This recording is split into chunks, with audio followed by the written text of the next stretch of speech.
We started we finished the marriage of Samba, chapter 13 and 14. The great sage Narad visited the different homes of Lord Sri Krishna. He expanded himself. So I will read few lines, what we read yesterday, and then we will continue. The highways, lanes, street, crossing, and marketplaces were all beautifully decorated. Arvind Prabhu was asking other time that this material advancement, we have a nice facility, nice road, just read this. How can we compare that olden days, golden days? The whole city was full of residential homes, assembly houses, and temples, all of different architectural beauty. All of this made Dwarka a glowing city. The big avenues, crossing, lanes, streets, and also the three holes of every residential house was very clean. On both sides of every path, there were bushes, and at a regular interval, there were large trees that shaded the avenues so that the sunshine would not bother the passerby. Where is that in US? Show me. Very less. In this greatly beautiful city of Dwarka, we continue now. Lord Krishna, the Supreme Personality of Godhead, had many residential quarters. The great king and princess of the world used to visit these palaces just to worship him. The architectural plans were made personally by Vishwakarma, the engineer of the demigods. And in the construction of the palaces, he exhibited all of his talents and ingenuity. These residential quarters number more than 16,000, and a different queens of Lord Krishna resided in each of them.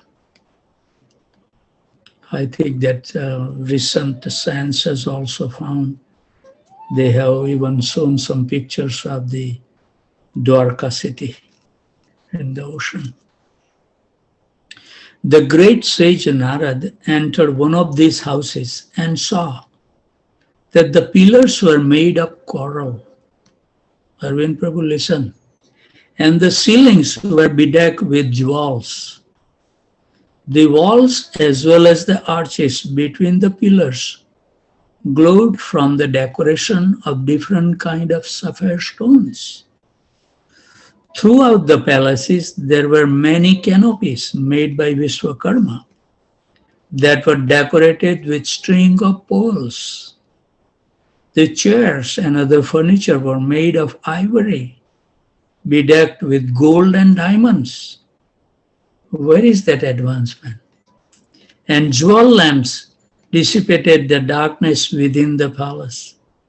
There was so much incense and flavor gum burning that the scented fumes were coming out of the windows. The peacocks sitting on the step became illusioned by the fumes, mistaking them for clouds, and began dancing jubilantly.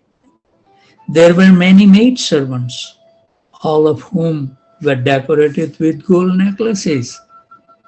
Show me that now, Arvind Prabhu. Where is the richness?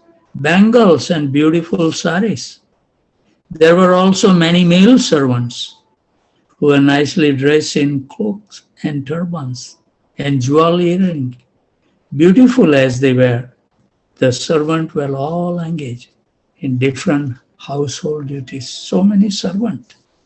Now we cannot even afford, huh?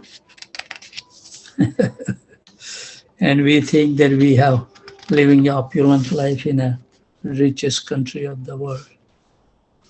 We cannot afford even a driver. Narad saw the Lord Krishna was sitting with Rukmini Devi, the mistress of that particular palace, who was bearing the rod of a chamara whisk. even though there were many thousands of maidservants, thousands, Arvind Prabhu, who were equally beautiful and qualified, and who were of the same age. Rukmini Devi personally was engaged in fanning Lord Krishna. This is what Narad Muni is witnessing. Krishna is the Supreme Personality Godhead, worshipped even by Narada. But still, as soon as he saw Narad enter the palace, Krishna got down immediately from Rukmini's bedstead and stood up to honor him. What a great etiquette Krishna exhibits, huh? Lord Krishna is the teacher of the whole world. And in order to instruct everyone how to respect a saintly person like Narad Muni, Krishna bowed down, touching his helmet to the ground. Not only did Krishna bow down, but he also touched the feet of Narad and with folded hands requested him to sit on his chair. We should visualize, the scene. So wonderful. Lord Krishna is the Supreme Personality worshipped by all devotees. He is the most worshipped spiritual master of everyone. The Ganga water which emanates from his feet sanctified the three worlds. All qualified Brahmana worship him, and therefore he is called Brahmanya Deva.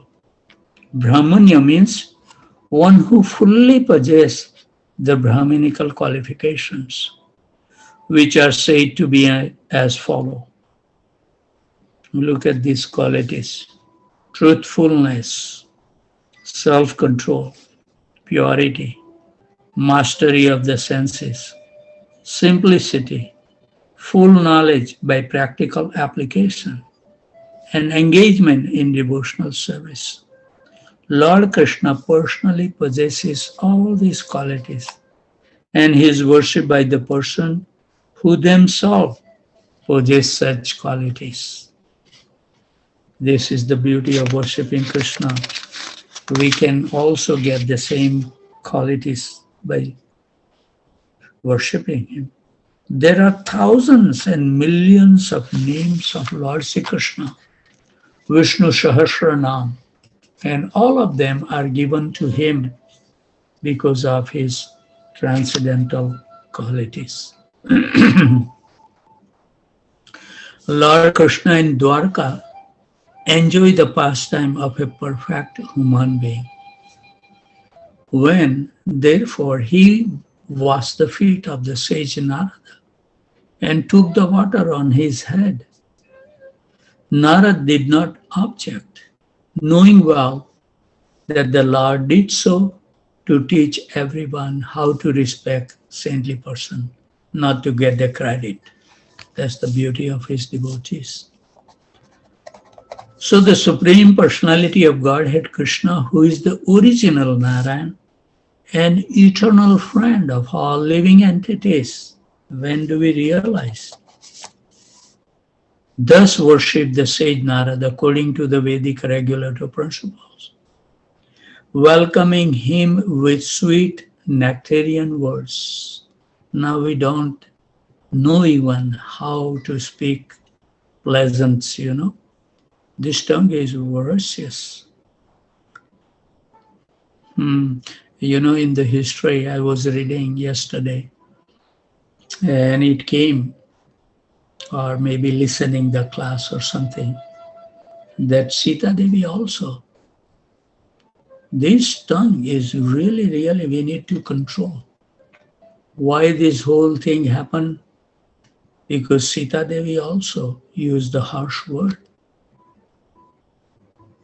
That when Lal Ramchandra left to take care of Sita Devi, and he put in charge Lakshman, and when that golden deer come and Sita Devi wants it, so she heard the Lord Ramchandra is in great danger. And Lakshman right away said to Sita Devi, how can you say like that the Lord Ramchandra is in danger? My Lord can never be in danger. No, you must go. I heard his voice. I know why you are not going, because you want Lord Ramchandra to be get killed so you can marry me. This is a harsh word for Lakshman to hear this thing. And that's why this whole thing came. Same thing happened with the Draupadi, that he used the harsh word, and then the battle, Kurukshetra, happened. So we have to be extremely careful. We should learn to speak a sweet words. Tongue should be utilized. Anyway, to control the tongue is not that easy. It needs total rectification of our mental state to keep. So many problems can be avoided, if we can learn to speak nicely. This world can become so peaceful. Okay, so where we were? I know that your Lordship had descended on this earth for the proper maintenance of the whole universe. Narada replied, okay, particularly asked Narada, what can I do?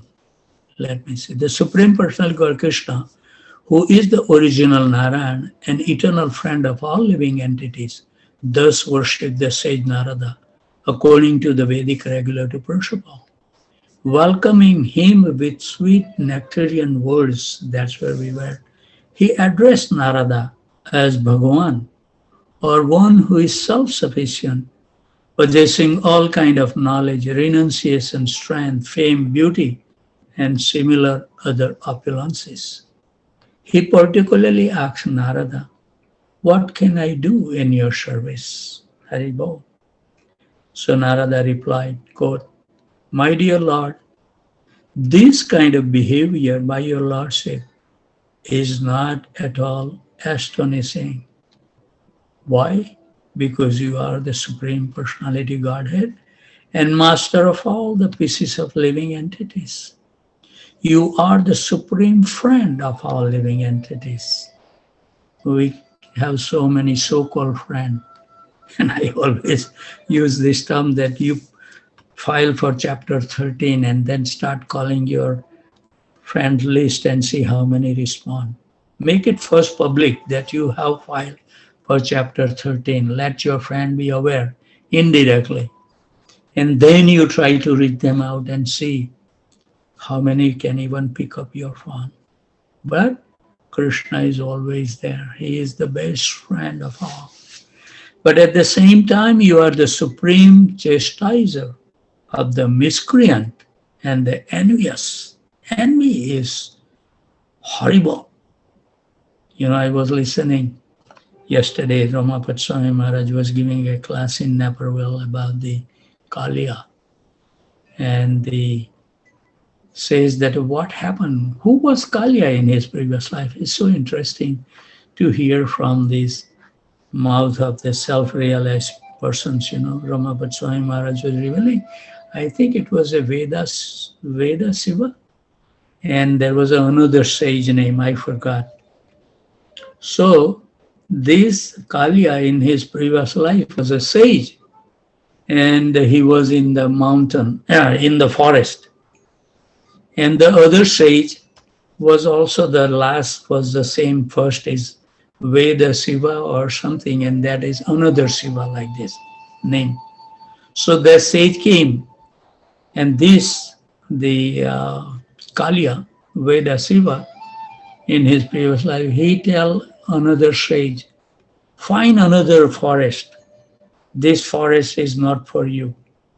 He has so much pride that he wants to control that whole forest area for himself. And that's why that sage cursed him that you become a serpent in your next life.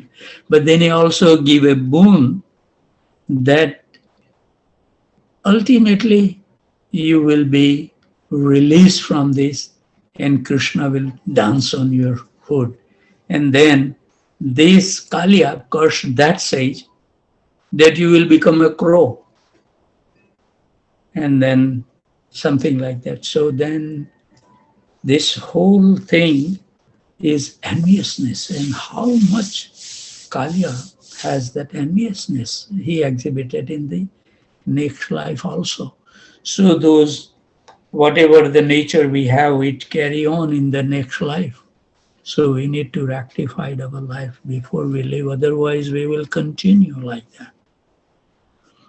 Yes, you are the supreme chastiser of the miscreant and the envious. I know that your Lordship has descended on this earth for the proper maintenance of the whole universe.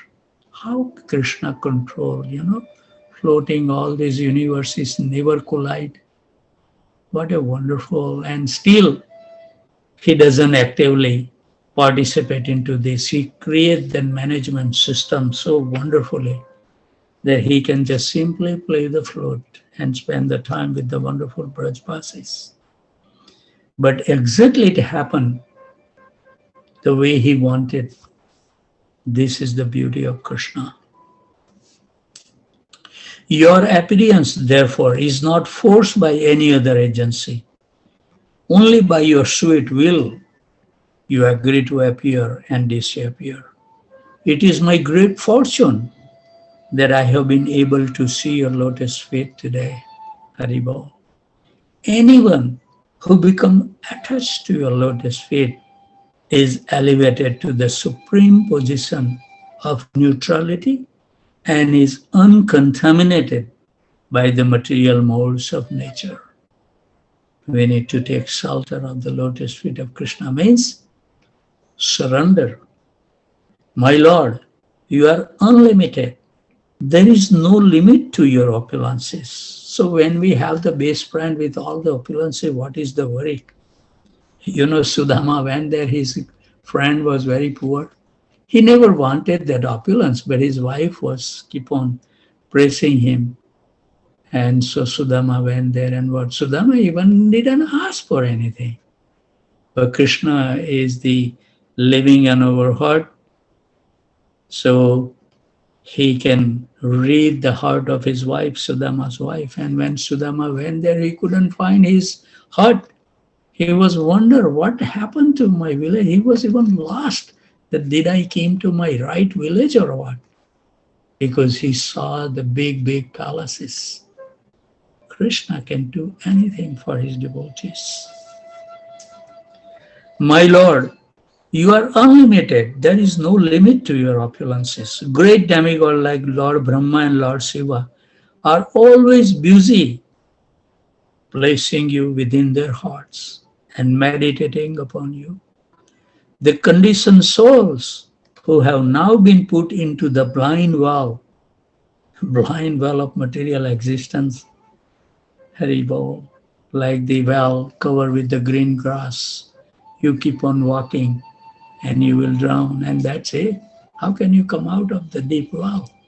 There is no way, unless somebody showed up like a spiritual master, that who can send you the rope and you can climb. This is our condition. We have fallen into the deep well of material existence. The conditioned soul who have now been put into the blind well of material existence can get out of this eternal captivity. Eternal captivity. Look at that word Prabhupada used. Only by accepting your lotus feet. Thus, you are the only shelter of all conditioned souls. But we always seek the shelter somewhere else. We think that by doing this way, that way, we try to adjust. And in adjusting, throughout the life, we will leave this world without perfecting anything. But if we simply surrender, then all adjustment will be done nicely. Okay. My dear Lord, this Narad Muni is saying, you have very kindly asked what you can do for me. In answer to this, I simply request what Narad Muni is asking, listen very attentively, that I may not forget your lotus feet at any time. I do not care where I may be, but I pray that I may be allowed to constantly remember your lotus feet. By remembering Krishna, all these miseries will go away, disappear like anything. But we don't have the interest. We are seeking the solution somewhere else. You know, these pages, how many times we heard, how many times we read, but we don't change. That's our problem. Like I was telling in the meditation, that you are in the school, and if you don't get from the first grade to second grade for 20 years, what is the use of attending that school? We took initiation for many, many years. Still we are at the same, who knows? Even maybe we were more enthusiastic when we surrendered that day than now. What happened to that enthusiasm when we took initiation? We never go to the next grade. That's why Bhaktisiddhanta Saraswati Maharaj says, every night you go to the sleep, you just think, how was my day? Did I really increase my devotion to Krishna? Did I chant more round? Did I read some book? Did I hear different classes? Did I associate with the devotees? How was my day passed? We should analyze seriously. That was Bhaktisiddhanta Saraswati Maharaj. Please listen that meditation. 4:30 and you will get it. We will regret it. I'm telling you. At the time of death. Everybody has to die one day. And if we don't complete this mission, we will regret so badly, brother and sister. The benediction which the sage Narada asked from the Lord is the ideal prayer for all pure devotees. A pure devotee never asks for any kind of material or spiritual benediction from the Lord. But his only prayer is that he may not forget the lotus feet of Lord in any conditions of life.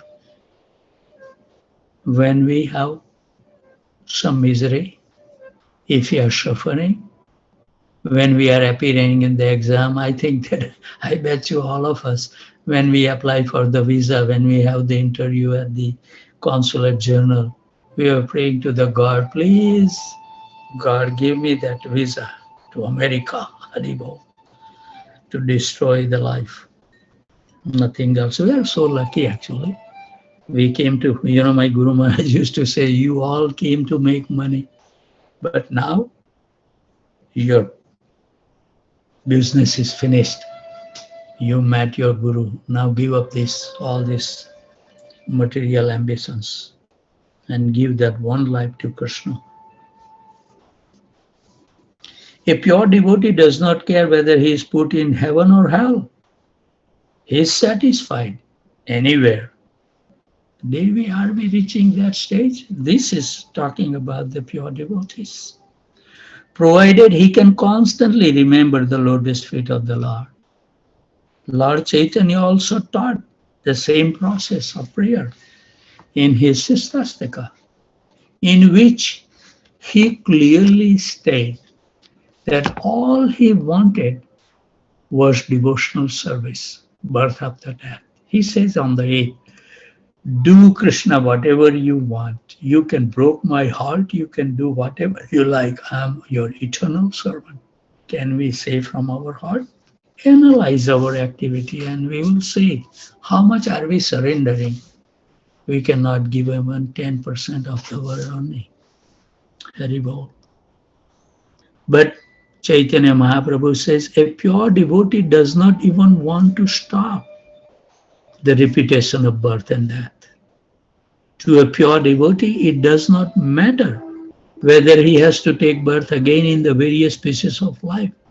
His only ambition is that he may not forget the lotus feet of Lord in any condition of life.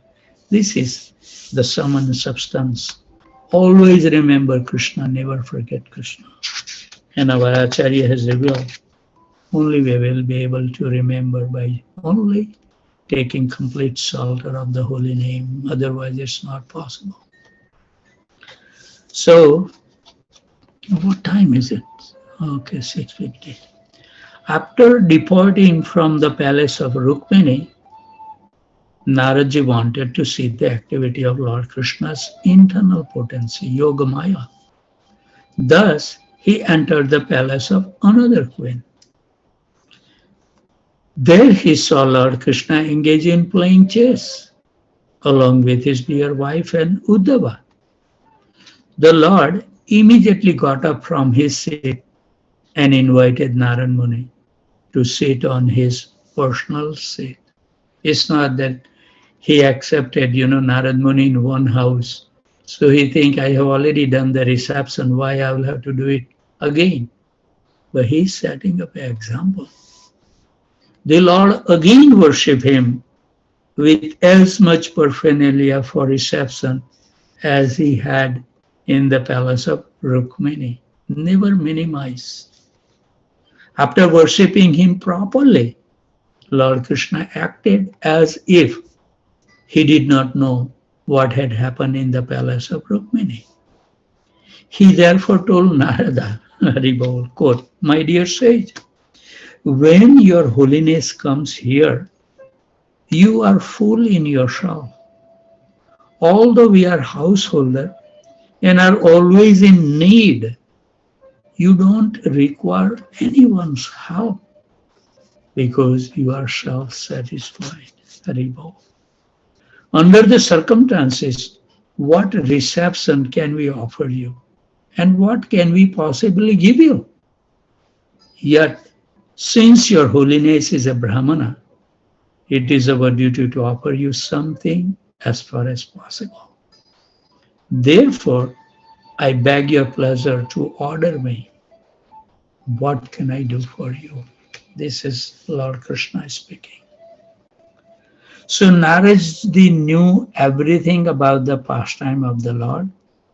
So without any further discussion, he simply left the palace silently, in great astonishment over the Lord's activities.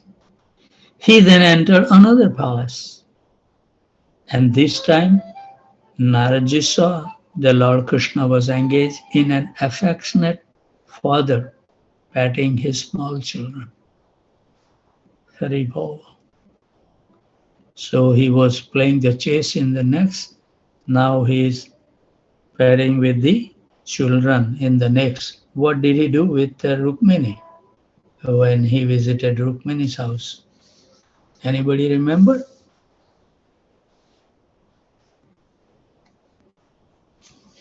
He worshipped and everything.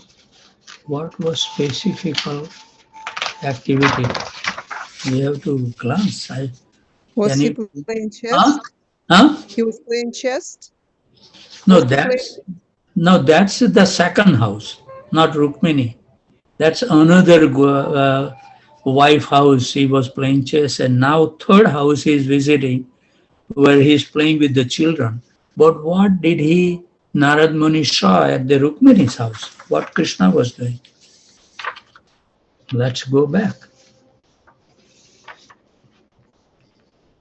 Narada saw that Lord Krishna was sitting with Rukmini, the mistress of that particular palace, who was bearing the rod of a chamara whisk. Even though there were many thousands of maidservants who were equally beautiful and qualified, and who were of the same age, Rukmini Devi personally was engaged in fanning Lord Krishna. Krishna is the Supreme Personality Godhead, worshipped even by Narada. But still, as soon as he saw Narada, then he said, so he saw in the Rukmini Devi so many maidservants, but Rukmini Devi was fanning Krishna. That's what he saw in Rukmini. On the second, he was playing chess. In the third, he was playing with the small children.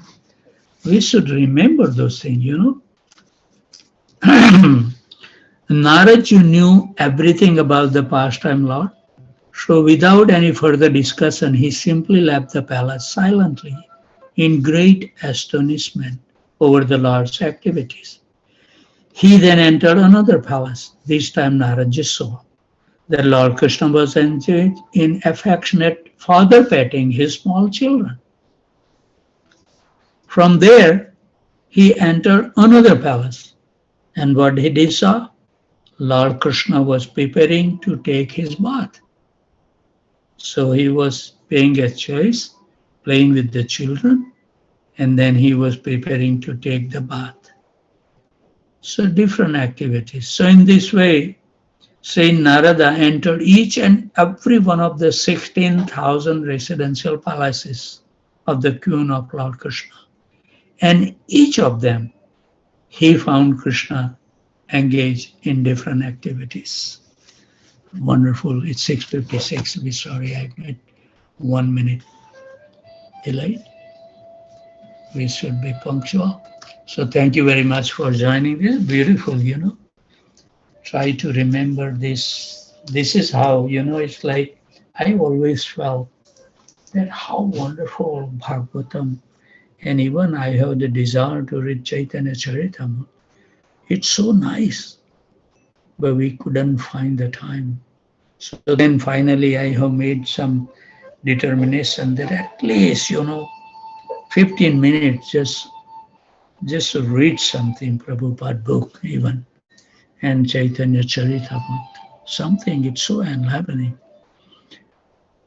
I don't know, when we will finish the Srimad Bhagavatam is so beautiful. All these wonderful stories, Krishna's pastime. We should dwell on it. This is the life. We should know more and more detail, more and more information about Krishna. Then our heart will get melted toward attraction toward Krishna. Unless and until we know who Krishna is, how we will get the attraction. But unfortunately, we don't have time. I'm speaking to myself, even though I'm a retired person, wasting time. So anyway, with those thoughts, I would like to offer my humble obeisances at the desk of those wonderful Vaishnavas and Vaishnavis who take so much austerity. Even they are sick, vomiting at night. Still they wake up. Why? They must have some taste in their life to chant the holy name. So I would like to offer my humble obeisances at the desk of these wonderful devotees who joined from Houston, from Fresno, from New Hampshire, Aurora, Illinois, New York, New Jersey, Virginia, Boston, Boise, Atlanta, Phoenix, Tempe, Austin, College Station, San Jose, Portland, Dallas, Detroit, Chicago, Naperville, Philadelphia, Charlotte, Baltimore, Baton Rouge, Alachua, Orlando, Sanford, Jacksonville, Ohio, Loganville, Georgia, Maine, Ottawa, Laguna Beach, Toronto, Pondicherry, and also from there is a town named Pickering, close to Toronto, that Nisa Mataji is joining. She is the sister of our Ananda Radhika Mataji's sister from Phoenix. She shared the link with her, and she is joining at 3 o'clock Central Standard Time, because I think she goes to work by 4:30. She will text me that she has to go to work that early, maybe early morning shift. One thing I'm noticing, that the attendance has reduced. Maybe I'm not doing my job good or something. Or maybe that I used to send them Jiva Jago or something, keeping them up, but I felt that I have done enough, and I think they should maintain their sadhana. But I see that's quite a bit. We used to have at some point, at one time, I think we altogether about 170, 180 devotees joined. Now maybe I don't know how many, but I have never seen like what we used to see, 80, 85.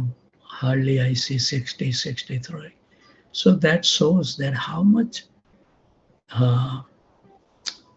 somebody should remind us about duty. We are so fallen, actually. And I really feel that I won't be able to do that because I want to concentrate on the holy name. I don't want to divert my mind, and I